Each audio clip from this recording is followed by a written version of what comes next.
గురుగారు ఇంట్లో అక్వేరియం పెట్టుకోవచ్చు అని కొంతమంది అంటారు. పెట్టుకోవద్దు, మంచిది కాదు అని ఇంకొంతమంది అంటారు. అసలు యాక్చువల్‌గా వాస్తు ప్రకారం ఇంట్లో అక్వేరియం ఉంటే మంచిదే అంటారా? హ్మ్. ఇంట్లో అక్వేరియం ఉండాలా? వద్దా? అన్న దానికంటే ముందు హ్మ్. అక్వేరియం పర్పస్ ఏమిటో తెలుసుకుందాం మనం. హ్మ్. ఇప్పుడు అక్వేరియం అంటే ఏంటమ్మా? అది ఒక గాజు నలుచదరంలో ఉండేటటువంటి ఒక గాజు డబ్బాలో పైన ఓపెన్‌గా ఉంటుంది. అందులో చేపలు వేసి పెంచుతూ ఉంటారు. ఇది హ్మ్. అందరికీ తెలిసిందే. ఈ చేపల పెంపకం అన్నది పెద్ద ఎత్తున చేసేవాళ్ళున్నారు. హ్మ్. నాకు తెలిసి ఒకాయన తన గెస్ట్ హౌస్‌లో అక్వేరియం కొన్ని లక్షలు విలువ చేస్తుంది. హుహు. Aquarium itself. అంత పెద్ద అక్వేరియం మెయింటైన్ చేస్తారు. అందులో ఉండే చేపలు కూడా రకరకాల సముద్రపు చేపలు. ఆ వాటర్ కూడా సముద్రపు వాటర్. హుహు. అందులో అక్వేరియంలో డాక్టర్ ఫిష్ ఒకటి ఉంటుంది. అందులో ఏదైనా ఒక చేపకి సుస్థి చేస్తే ఈ డాక్టర్ ఫిష్ పోయి కన్సల్ట్ చేస్తుంది. హ్మ్. మళ్ళీ అక్కడ ఆహ్, దాన్ని ఇది క్లీనింగ్ ఫిష్ ఉంటాయి ఒకటి 2. అవేమిటంటే మనకు మున్సిపాలిటీ వాళ్ళు చేసే పని అది చేస్తాయి అవి 2 చేపలు. ఆహా! పోయి అక్వేరియంలో ఉన్న మలినాలన్నింటినీ అవి తినేస్తూ ఉంటాయి. ఓకే. సముద్రం చేపలు. సముద్రపు చేపలు. అన్నీ సముద్రపు చేపలే. సముద్రం లోపల ఉన్నటువంటి అట్మాస్ఫియర్ దాంట్లో క్రియేట్ చేసి పెడతారు. ఇవన్నీ చూస్తే నాకు వండర్ అనిపించింది. It is just like a small township. హుహు. చిన్నదే. అంటే చిన్నదంటే దాదాపు ఒక 20 ఫీట్ బై 10 ఫీట్ ఉంటుంది. మళ్ళీ ఇది కూడా 10 feet. 20 feet by 20 feet by 20 ఉండొచ్చు. అంత పెద్ద అక్వేరియం. హుహు. అందులో కరెంటు, హ్మ్. Water purifiers lighting. ఇవన్నీ ఉంటాయి. అద్భుతంగా మెయింటైన్ చేయటం అనమాట. Throughout the day. ఓకే. చేస్తే అట్లా చేయాలి. అందులో చేపలకి ఏమీ హాని ఉండదు.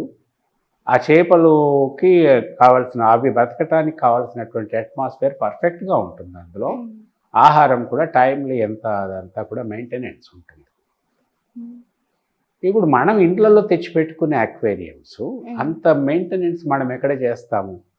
మామూలు ఒక చిన్న అక్వేరియం తెచ్చిపెట్టుకుంటాం. మన సరదా కొద్దీ 4 చేపలను వేస్తాం. హ్మ్. దానికి ఆహారం వేస్తాం. చూస్తూ ఉంటాం. అప్పుడప్పుడు లైట్లు వేస్తాం. ఇంటికొచ్చిన వాళ్ళకి చూపెడతాం అంతే. హ్మ్. That is not called the maintenance.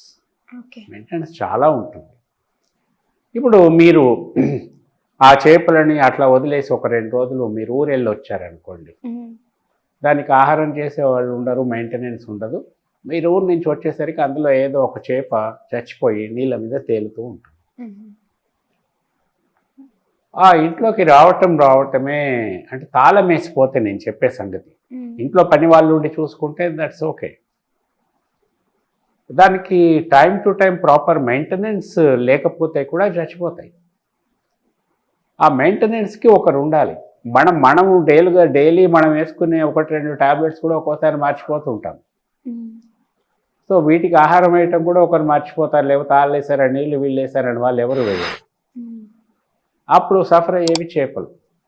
So ఇట్లా చేపలు చచ్చిపోవటం అక్వేరియంలో ఏదైతే ఉంటుందో అవి బాగా ఆకలికో లేకపోతే అనారోగ్యంతోనో బాగా సఫర్ అయ్యి చచ్చిపోతుంటాయి. హ్మ్. ఆ చచ్చిపోయినప్పుడు మనం సింపుల్‌గా నెట్‌తో తీసి పారేస్తాము. వేరే 2 కొత్త చేపలు తెచ్చేసుకుంటాం. కానీ ఆ అవును. సఫరింగ్ ఉంది చూసారా ఇంట్లో. That creates lot of negative vibrations. హ్మ్. ఇది గోస అంటాం. గోసకు సంబంధించింది. ఏదైనా అనారోగ్యంతో బాగా సఫర్ అయ్యి చచ్చిపోతే అది గోస అంటారు. ఇప్పుడు ఇంట్లో మన కాక్రోచెస్ ఇవి ఉంటాయి. వాటికి మందు కొడతాము.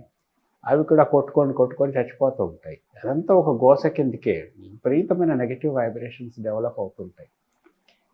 బట్ మనము మెయింటెనెన్స్ రీత్యా ఇవన్నీ చేయాలి తప్పదు. కానీ ప్రత్యేకంగా ఒక అక్వేరియం తీసుకొచ్చి ఇంట్లో పెట్టుకొని కొత్తగా ఒక నెగెటివ్ వైబ్రేషన్స్‌ని క్రియేట్ చేసే దాన్ని ఎందుకు ఎంకరేజ్ చేయాలి మనం? హ్మ్. అది లేకపోతే ఇదంతా ఉండదు కదా! ఓకే. అందుకే ఇప్పుడు ఇంట్లో ఉండకూడనివి ఎన్నో ఉన్నాయి. దేవుని విగ్రహాలు కూడా ఇంట్లో ఉండొద్దని చెప్తాము. ఎందుకంటే ఆ నియమోల్లంఘన జరిగినప్పుడు వచ్చే నెగటివ్ వైబ్రేషన్స్ వేరే ఉంటాయి. ఇది అట్లాంటిదే. సో ఇళ్లలో మనము ఎంత చక్కగా మెయింటైన్ చేస్తున్నాం అనుకున్నప్పటికీ చేయలేము.